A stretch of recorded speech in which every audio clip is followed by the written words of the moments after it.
Hello.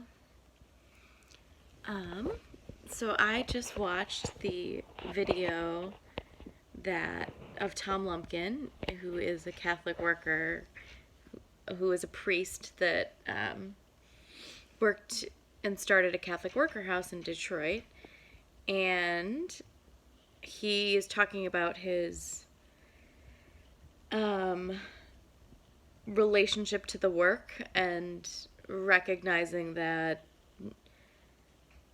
being committed to this large goal of ending homelessness means watching people go in and out of homelessness a lot. And I was struck by the fact that I'm working in homeless services and feeling like I understand what he's talking about a lot, but I thought to myself, God, how incredible would it be to see a video of Tom Lumpkin day one at the Catholic worker house, like just hitting the streets and ready to roll. And I thought this could maybe be that for me.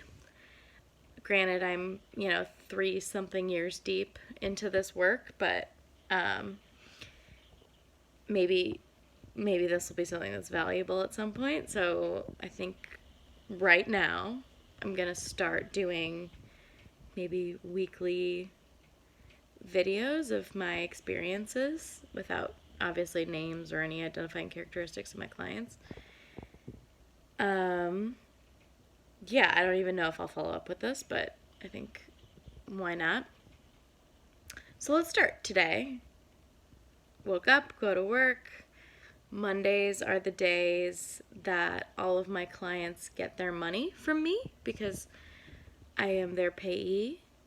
So I go and pick up, a couple $1,000 for our various clients, and each person has a budget worked out where they get money either once a week or twice a week or 3 times a week or every day of the week, dependent on like how well they are able to manage their funds. So I go and pick up that amount for each person, and I count it out and I sign it out and I bring it over to the office, and they're all there waiting for me, ready to go at 8:30, and I don't get in until 9. So I kind of power through the crowd and tell them all that they're just going to need to wait a little bit longer before I can see them. And then begins today the fight of how much they're getting. So each person, we're constantly kind of maintaining these boundaries around payeeships with clients where we're trying to save, or we're trying to make sure that their rent is covered or that old hospital bills get paid, and that they still have money for their own expenses, for tobacco and for food and whatnot, and drugs ultimately. So we want to make sure that they on Friday still have enough money for whatever they need. So on Monday we're having that conversation about like, you can scream at me, you can threaten me, you can, whatever, but I'm not going to budge on this amount. You're getting $40 today, and that's it.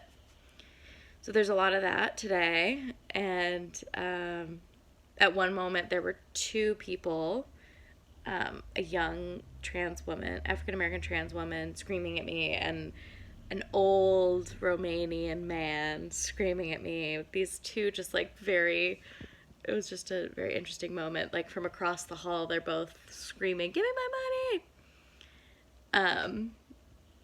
And ultimately, that's they're really well equipped.